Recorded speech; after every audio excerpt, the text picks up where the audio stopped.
दोस्तों, मैं अतुल पाल अपनी आईटीआई क्लासेस में आप सभी प्रियों का स्वागत करता हूं।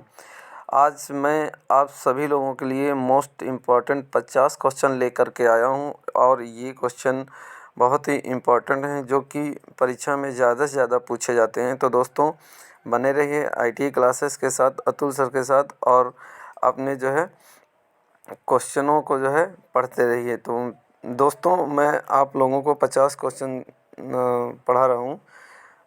देखिए, पहला क्वेश्चन है, माइक्रोमीटर में यदि थिम्बल का शून्य डेटम लाइन से पीछे रह जाता है तो वह क्या कहलाता है। ए में दिया है शून्य त्रुटि, बी में दिया है धनात्मक शून्य त्रुटि, सी में दिया है ऋणात्मक शून्य त्रुटि और डी में दिया है इनमें से कोई नहीं। तो प्रियों, आप सभी लोगों को पता है कि जब थिम्बल का शून्य डेटम लाइन से पीछे रह जाता है तो वह धनात्मक शून्य त्रुटि कहलाता है, धनात्मक शून्य त्रुटि कहलाता है। ठीक है दोस्तों, फिर बी नंबर की बात करता हूँ कि बी नंबर में कह रहा है कि ट्राई स्क्वायर के ब्लेड के नीचे अंडरकट रखा जाता है। नंबर ए सुंदरता के लिए, नंबर बी सही मापन के लिए, नंबर सी जॉब पर कॉर्नर को स्थान देने के लिए, नंबर डी इनमें से कोई नहीं। तो सी नंबर सही है, मेरा सी नंबर सही है, जॉब पर कॉर्नर को स्थान देने के लिए। तीसरा क्वेश्चन कहते हैं, कार्य करते समय यदि दुर्घटना यानी एक्सीडेंट हो जाए तो व्यक्ति के साथ कैसा व्यवहार करना चाहिए। आप सभी लोगों को पता होना चाहिए कि ए में दिया है व्यक्ति को तुरंत उल्टा मुँह करके लेटा देना चाहिए, बी में दिया है दुर्घटना की सूचना अपने वरिष्ठ अधिकारी को देनी चाहिए, सी में दिया है व्यक्ति को तुरंत पानी देना चाहिए, डी में दिया है उपरोक्त में से कोई नहीं। तो इसमें जो है बी नंबर सही है, दुर्घटना की सूचना अपने वरिष्ठ अधिकारी को देनी चाहिए। 4 नंबर क्वेश्चन में 4 नंबर क्वेश्चन बोल रहा है कि अचेत अवस्था में मिले व्यक्ति के साथ कैसा व्यवहार करेंगे। तो ऑप्शन आप लोगों को दिखाता हूँ। ऑप्शन नंबर 1 में बता रहे हैं कि तुरंत डॉक्टर के पास ले जाएंगे, बी में देखेंगे कि सांस चल रही है या नहीं, सी में मुंह पर पानी की छींटे देंगे, डी में कपड़े ढीले करेंगे। तो इसमें बी नंबर सही है, देखेंगे कि सांस चल रही है या नहीं। दोस्तों, जब अचेत अवस्था का मतलब व्यक्ति एक बेहोश कंडीशन में जो है लेटा हुआ है तो सर्वप्रथम हम लोग यही देखते हैं कि उसकी सांसें चल रही हैं या नहीं। तो बी नंबर मेरा सही है। फिर 5 नंबर क्वेश्चन में है, निम्न में से श्रेणी डी की आग में प्रयुक्त ईंधन कौन सा है। प्रयुक्त ईंधन कौन सा है आप सभी लोगों को बताना है। नंबर ए में मैग्नीशियम, जिंक आदि रासायनिक पदार्थ, बी में द्रवित गैस है, सी में पेट्रोलियम पदार्थ, डी में उपरोक्त सभी।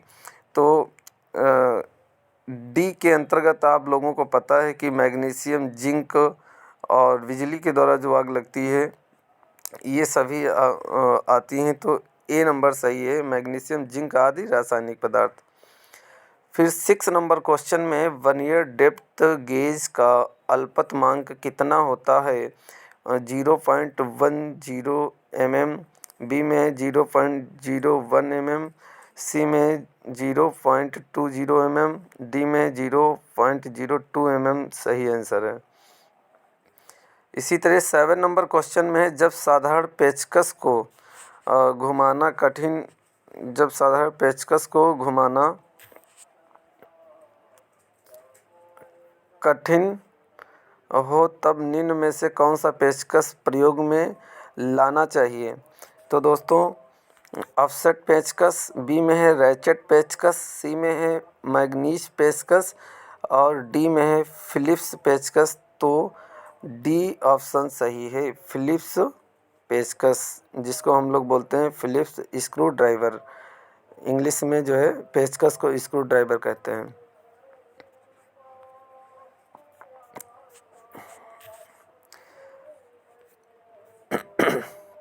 क्वेश्चन नंबर जो है 8 है। देखिए दोस्तों, बहुत ही इम्पोर्टेंट क्वेश्चन है आप सभी लोगों के लिए।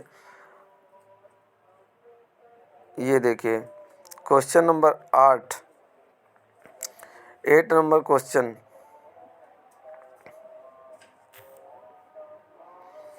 ये है क्वेश्चन, मशीन शॉप के लिए अनिवार्य कॉम्बिनेशन सेट के भाग ए का नाम क्या है। कॉम्बिनेशन सेट में आप सभी लोगों को पता है कि उसका नाम कॉम्बिनेशन सेट क्यों पड़ा, क्योंकि कई चीज़ों को मिला करके बनाया गया है, जिसे हम कॉम्बिनेशन सेट कहते हैं। एक प्रोटेक्टर हेड होता है, स्क्वायर हेड होता है, सेंटर हेड होता है और स्टील रूल होती है। तो दोस्तों, जब क्वेश्चन में कॉम्बिनेशन सेट में ए भाग में ये यहाँ पे जो है शो कर रहा है, ए भाग में इसको क्या कहते हैं, तो आप सभी लोगों को पता है प्रोटेक्टर हेड कहते हैं। सेंटर हेड आपका ये है, स्क्वायर हेड आपका ये है और स्टील रूल आपकी ये है। तो दोस्तों, आप सभी लोगों को पता है कि जो है प्रोटेक्टर हेड ये है जिसके माध्यम से हम 1 डिग्री की एक्यूरेसी में किसी भी जॉब का कोड जो है मेजरमेंट करते हैं। सेंटर हेड से सिलेंड्रिकल जॉब का जो है सेंटर ज्ञात कर सकते हैं और सेंटर स्क्वायर हेड से हम किसी भी जॉब पे 90 डिग्री 45 डिग्री का जो है कोण चेक करते हैं।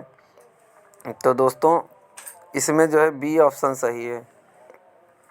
अब क्वेश्चन नंबर 9 की बात करेंगे। फिटिंग प्रक्रम में बेलनाकार जॉब को पकड़ने के लिए किस वाइस का प्रयोग किया जाता है। जब बेलनाकार जॉब को पकड़ना होता है तो combination bench vice D number सही है। फिर क्वेश्चन नंबर 10 की बात करते हैं। बड़े बीरंगों में ऑयल पॉकेट बनाने के लिए निम्न में से किस स्क्रैपर का प्रयोग किया जाता है। Bull nose scraper, triangular scraper, half round scraper, hook scraper. तो इसमें जो है ए नंबर ऑप्शन सही है, bull nose scraper. A number option bull nose scraper. Question number 11 है कि डायल टेस्ट इंडिकेटर का प्रयोग करते हैं। डायल टेस्ट इंडिकेटर का प्रयोग क्यों किया जाता है, आप सभी लोगों को पता है। ए में दिया है जॉब का टेपर जांचने के लिए, बी में दिया है जॉब की स्टेनलेस को जांचने के लिए, सी में दिया है साइन बार से टेपर इंगित निकालने के लिए, डी में दिया उपरोक्त सभी। तो आप सभी लोगों को पता है कि ऑप्शन नंबर डी सही है। ये सभी कार्य जो है इसके माध्यम से किए जाते हैं। फिर हम लोग क्वेश्चन नंबर 12 पढ़ते हैं कि यदि कार्यस्थल पर एक स्पैनर ले जाना हो तो आप किस स्पैनर को ले जाना पसंद करेंगे। 12 नंबर क्वेश्चन में है, ऑप्शन दिया है A combination spanner, B ring spanner, C tubular box spanner, D adjustable spanner. तो हम लोग क्या जब ले जाना होता है तो एडजस्टेबल स्पैनर ले जाएंगे, क्योंकि अकॉर्डिंग टू नट बोल्ट के हेड जो होते हैं उसके अकॉर्डिंग हम एडजस्ट कर लेते हैं। तो डी नंबर मेरा सही है।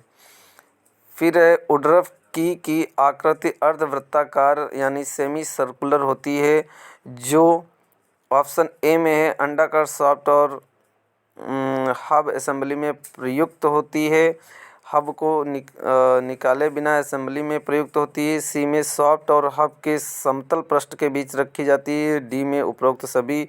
तो दोस्तों, आप सभी लोगों को पता है कि इसमें ए नंबर सही है, यानी अंडाकार शाफ्ट और हब असेंबली में प्रयुक्त होती है। क्वेश्चन नंबर 14 है, एक नए हेक्सा ब्लेड को पुराने ब्लेड कट में प्रयोग नहीं करना चाहिए, क्योंकि ऑप्शन नंबर ए में ब्लेड को चलाने के लिए पर्याप्त स्थान नहीं होता, बी ब्लेड महंगा होता है, नए ब्लेड के दांते तेज धार वाले होते हैं, उपरोक्त में से कोई नहीं। तो ऑप्शन नंबर ए सही है, ब्लेड को चलाने के लिए पर्याप्त स्थान नहीं होता है। ऑप्शन नंबर ए इसमें राइट है। तो क्वेश्चन नंबर जो है 15 बहुत ही इम्पोर्टेंट क्वेश्चन है 15, और इसे अच्छे से देखें कि चित्र में एक्स द्वारा इंगित कोण का नाम है। ये चीजल दिया है, चीजल का जो है एक्स डायरेक्शन यहाँ पे दी गई है। ये पूछ रहा है इसका कौन सा एंगल है। ये पॉइंट एंगल है, क्लीयरेंस एंगल है, रैक एंगल है, कटिंग एंगल है। तो दोस्तों आप सभी लोगों को पता है कि ये मेरा क्या होता है, रैक एंगल होता है, जिसको हम लोग क्या बोलते हैं, रैक एंगल। पॉइंट एंगल ये जो दिया है इसको हम लोग बोलते हैं पॉइंट एंगल। और यहाँ से यहाँ तक जो होता है इसको हम बोलते हैं इंक्लाइंड एंगल। और ये जो भाग होता है इसको हम लोग क्या बोलते हैं, क्लीयरेंस एंगल।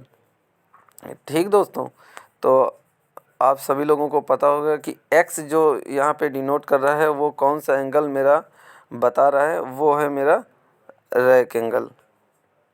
सी नंबर सही है ऑप्शन। अब बात करते हैं 16 नंबर क्वेश्चन की। आयताकार जौ को पकड़ने के लिए साधारण बेंच वाइज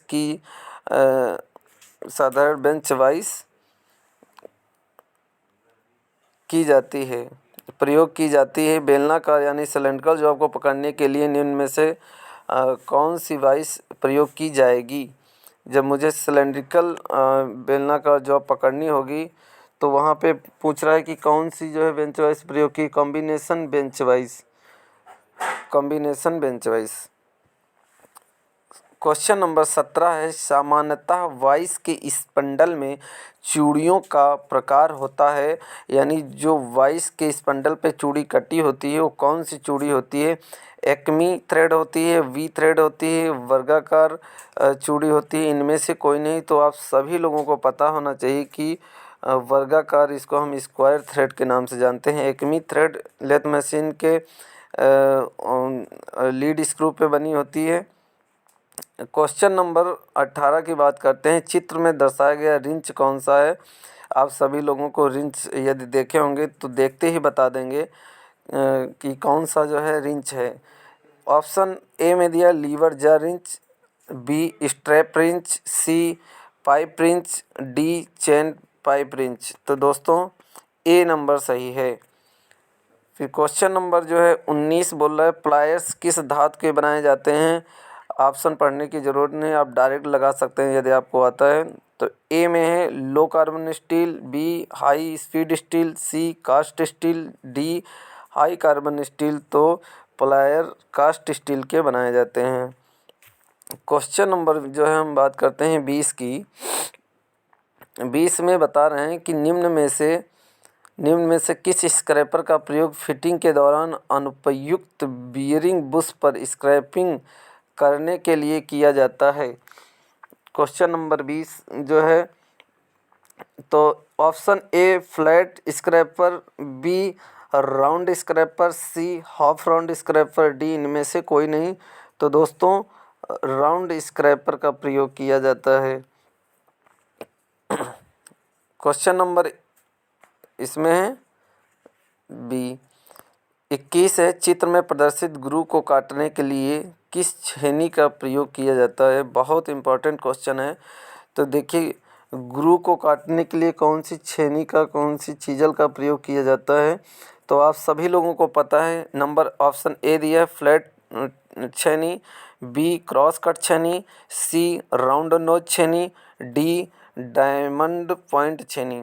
तो दोस्तों आप सभी लोगों को पता है कि फ्लैट जो छेनी होती है उसके द्वारा फ्लैट सीट या सरिया वगैरह काटा जाता है। बी में क्रॉस कट जो है छेनी दिया है। और राउंड नोज तो ग्रू ऑयल के ग्रू काटने के लिए इसमें जो है ऑयल ग्रू ये कटिंग बना है, तो उसके लिए राउंड नोज छेनी का प्रयोग करते हैं। ठीक है दोस्तों, फिर अगला क्वेश्चन 22 नंबर में आप लोगों को दिखाता हूँ। क्वेश्चन नंबर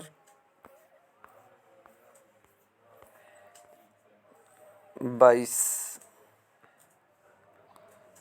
दोस्तों 22 नंबर क्वेश्चन बता रहे हैं। ये रहा 22 नंबर क्वेश्चन। स्पॉट फेसिंग की जाती है। ड्रिल होल के मुंह से बर को साफ करने के लिए सरफेस को फ्लैट बनाने के लिए जिससे बोल्ट का हेड सरफेस पर आसानी से बैठ सके।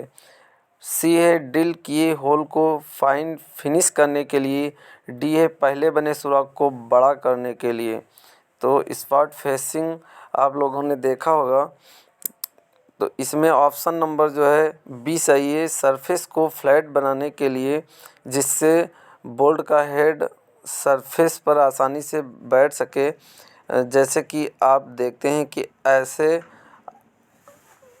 एक आपका जॉब है और इसमें आपको बैठाना है, तो स्पॉट फेसिंग ऐसे करके ऐसे होती है, ठीक है।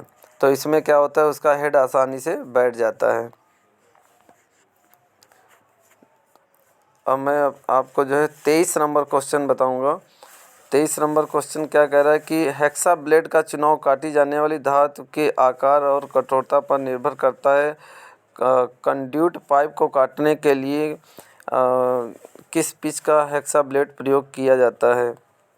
0.8 mm, बी ऑप्शन में 1.0 mm, सी ऑप्शन में 1.5 mm, डी ऑप्शन में 1.75 mm।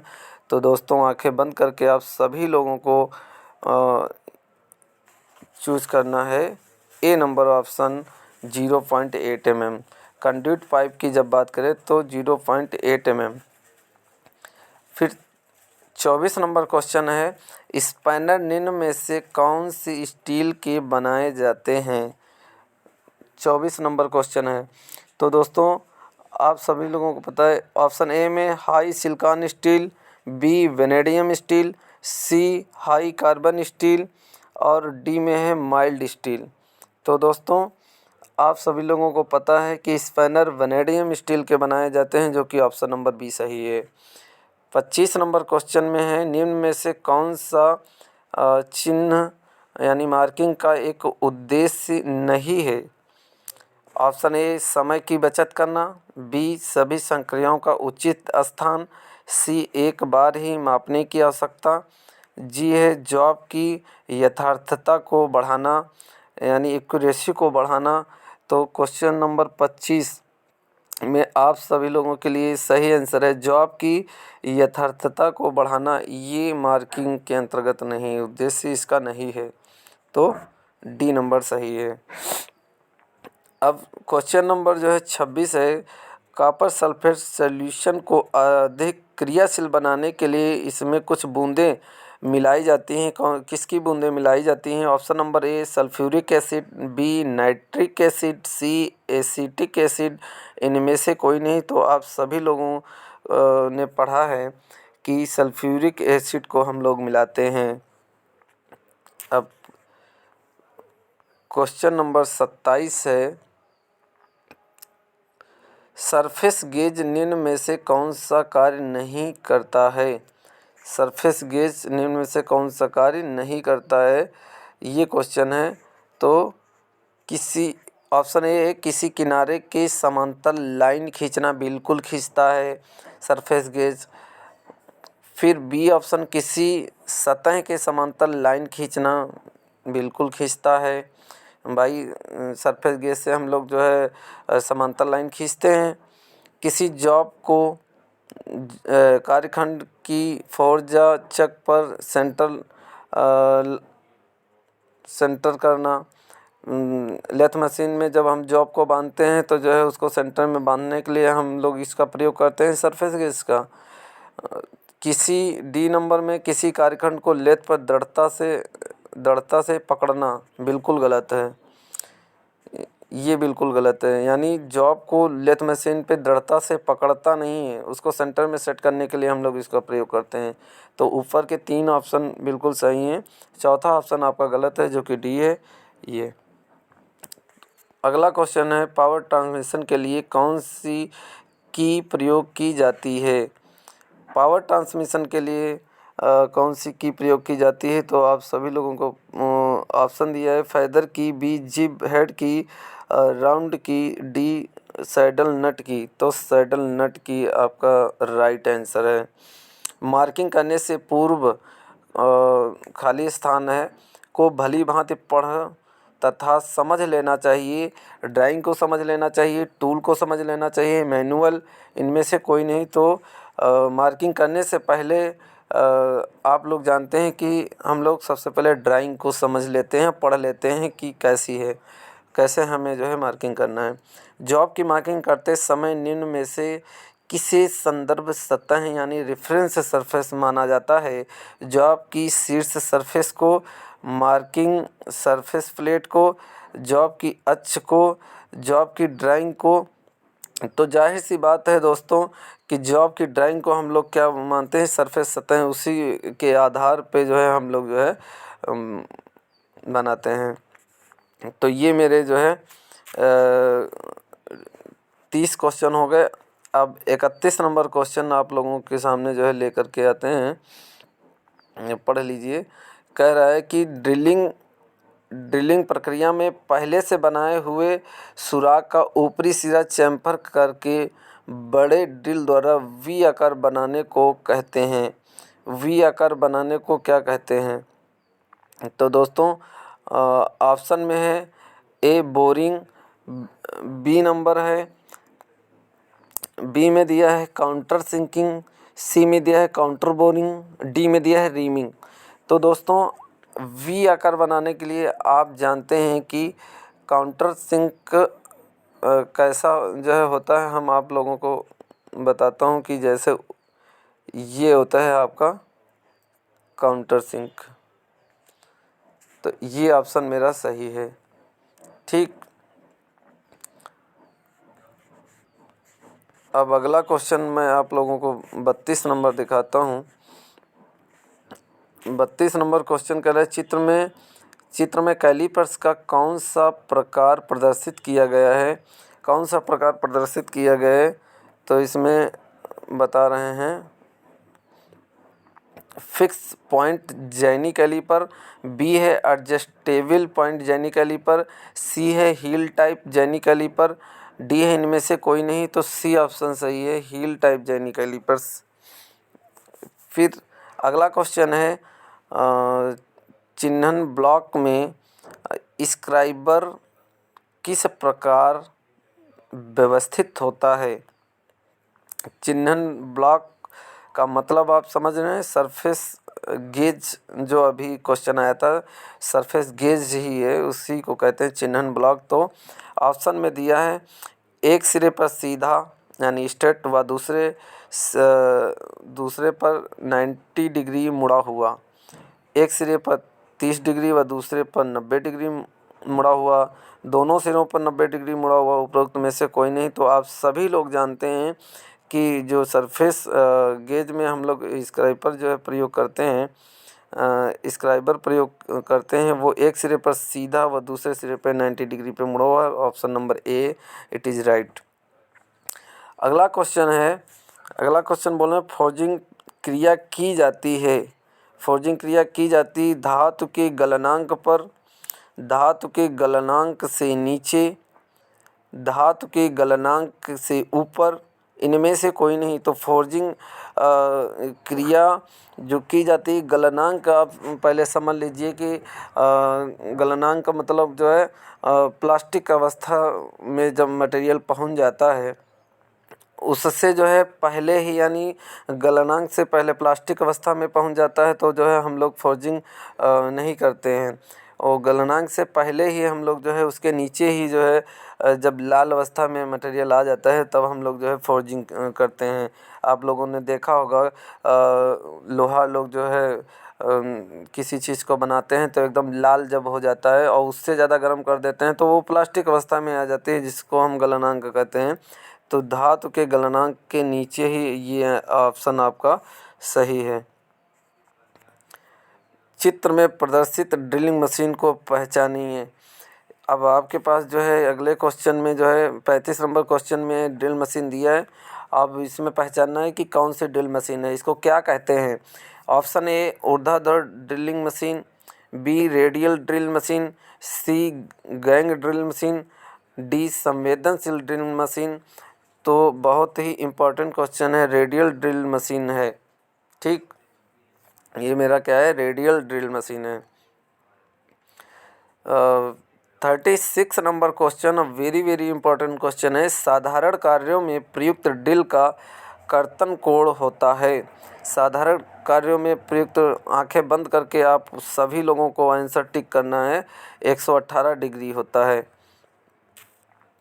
अब अगला क्वेश्चन जो है 37 नंबर क्वेश्चन ये है कि नीचे दर्शाए गए फौज के चित्र में एक्स से अंकित भाग का नाम है, यानी यहाँ पे ये एक अंकित भाग एक्स जो है दिखाई गया, इसको क्या कहते हैं? आप सभी लोगों को बताना है कि इस भाग को हम लोग क्या कहते हैं। तो इसको हम लोग हुड या हेड कहते हैं दोस्तों। ऑप्शन सी सही है। पहले ऑप्शन में दिया था चिमनी, दूसरे में दिया क्वेंचिंग, तीसरे में हुड, डी में दिया कोल टैंक, तो आपका हुड या हेड इसको कहते हैं। ठीक है। फिर 38 नंबर क्वेश्चन में किसी धातु के ऊष्मा उपचार यानी हीट ट्रीटमेंट का मुख्य उद्देश्य होता है। मुख्य उद्देश्य क्या होता है? हीट ट्रीटमेंट जब हम लोग करते हैं किसी धातु का, तो उसका मुख्य उद्देश्य क्या होता है? तो ऑप्शन नंबर ए चमकीला बनाना, बी आकृति बदलना, सी निश्चित आवश्यक गुण उत्पन्न करना, डी है जंग से रोकना। तो ऑप्शन नंबर सी सही है कि निश्चित आवश्यक गुण उत्पन्न किया जाता है हीट ट्रीटमेंट के माध्यम से। ये ऑप्शन एकदम राइट है। तो हीट ट्रीटमेंट हम लोग इसीलिए करते हैं कि किसी भी मटेरियल में अकॉर्डिंग टू प्रॉपर्टीज़ को लाने के लिए या प्रॉपर्टीज़ को कम करना है, ज़्यादा करना है, और जिस प्रॉपर्टीज़ की ज़रूरत है उस प्रॉपर्टीज़ को लाने के लिए हम लोग क्या करते हैं? हीट ट्रीटमेंट करते हैं।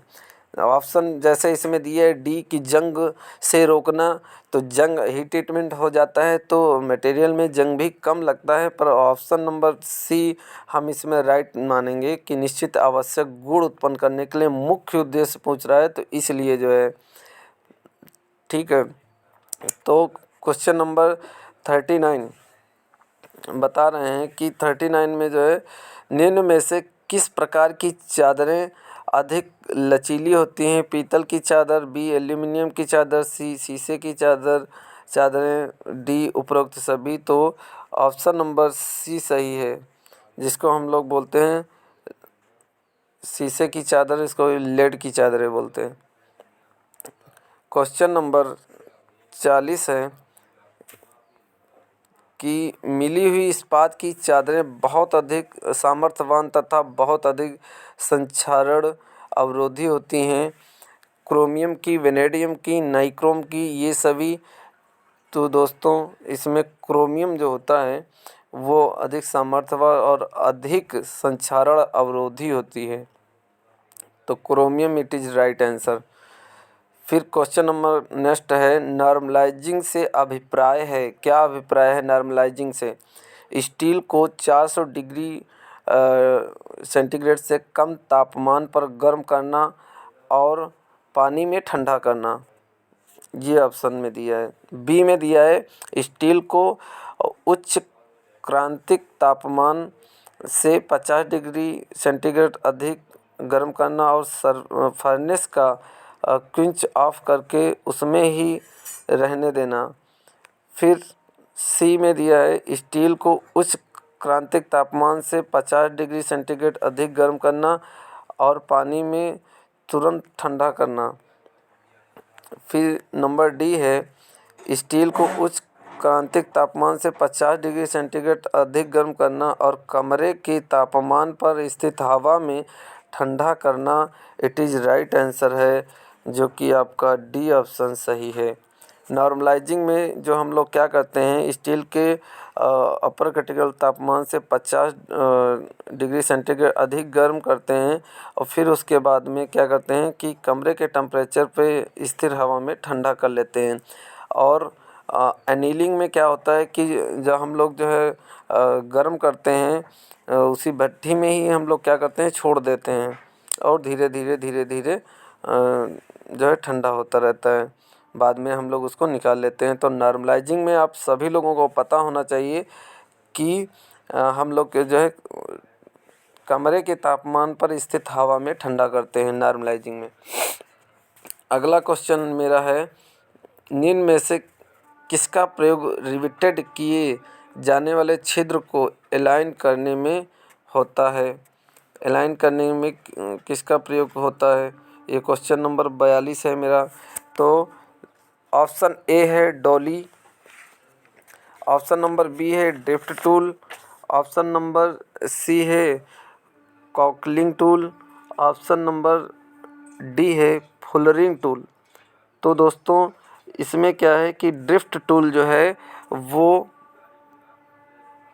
राइट आंसर है। जो ड्रिफ्ट टूल है बी नंबर, ये इसमें राइट है।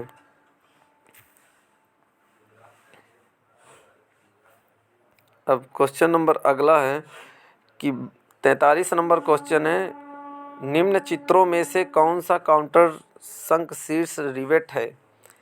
काउंटर संक शीर्ष रिवेट है।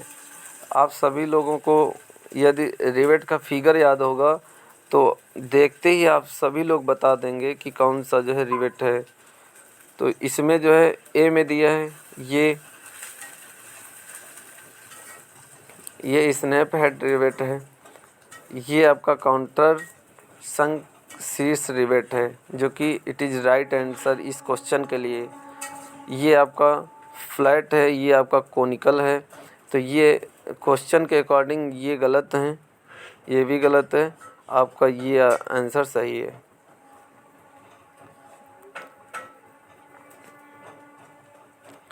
अब अगला क्वेश्चन जो है हम आप लोगों के लिए जो है कि चादरों की मोटाई को स्टैंडर्ड वायर गेज के नंबर द्वारा प्रदर्शित किया जाता है। यह नंबर जितना कम होगा उतना ही चादर क्या होगी, मोटी होगी। चादर उतनी ही अधिक मोटी होगी, बी ऑप्शन राइट है। ए ऑप्शन में कह रहा है चादर उतनी ही अधिक पतली होगी, बिल्कुल गलत। सी ऑप्शन चादर उतनी ही कम पतली होगी, बिल्कुल गलत। डी चादर की मोटाई उतनी ही कम इस पर निर्भर करेगी, नहीं। ऑप्शन नंबर बी सही है। ऑप्शन बी आपका सही है कि चादर उतनी ही अधिक मोटी होगी। अगला क्वेश्चन है, धातु चादर का वह गुण जिससे सीट एक ही दिशा में रोल की जा सके कहलाता है। ऑप्शन ए फोल्डिंग कहलाता है, बेंडिंग कहलाता है, कर्लिंग कहलाता है, डी है डायरेक्शनलिटी। तो आप सभी लोगों को पता है ऑप्शन नंबर ए इसका राइट आंसर है। ऑप्शन नंबर ए राइट आंसर है, फोल्डिंग। अगला क्वेश्चन है, चित्र में सीट मेटल कार्य में प्रयोग होने वाली कैंची दर्शाई गई है, पहचान कीजिए ये किस प्रकार की कैंची है। तो आप सभी लोग जो है देख लीजिए, इसको हम लोग जो है क्या कहते हैं। Option A plier, B cutter, C strap snip और डी बेंच सीयर। तो हम लोग इसको स्ट्रेट स्निप कहते हैं। क्वेश्चन नंबर नेक्स्ट है कि सोल्डिंग के समय फ्लक्स का मुख्य कार्य है। ए है सरफेस को जंग से बचाना, बी शुष्क सरफेस को सुखाना, सी सोल्डर में पोरोसिटी को रोकना, डी है सोल्डिंग सरफेस से ऑक्साइड को हटाना। बिल्कुल राइट आंसर है।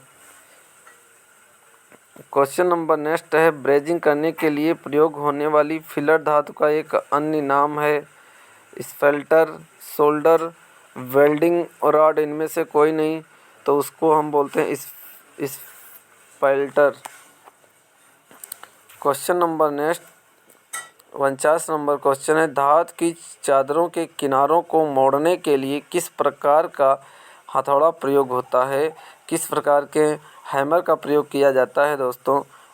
Option number A ball peen hammer, B sledge hammer, C straight peen hammer, D cross peen hammer. तो क्रॉस पेन हैमर का प्रयोग किया जाता है। ऑप्शन नंबर डी सही है। अब बात करते हैं क्वेश्चन नंबर नेक्स्ट 50 नंबर यानी लास्ट नंबर क्वेश्चन है मेरा, सोल्डर एवं स्पेल्टर क्रमशः धातुओं को जोड़ने के लिए प्रयुक्त किए जाने वाले हैं ब्रेजन एलॉय, फिलर धातु। और सी में दिया है ए और बी दोनों, और डी ऑप्शन में दिया है इनमें से कोई नहीं। तो दोस्तों आप सभी लोगों को पता है कि ऑप्शन नंबर सी सही है, ए और बी दोनों, ए और बी इसमें दोनों सही हैं। ये सी नंबर ऑप्शन सही है।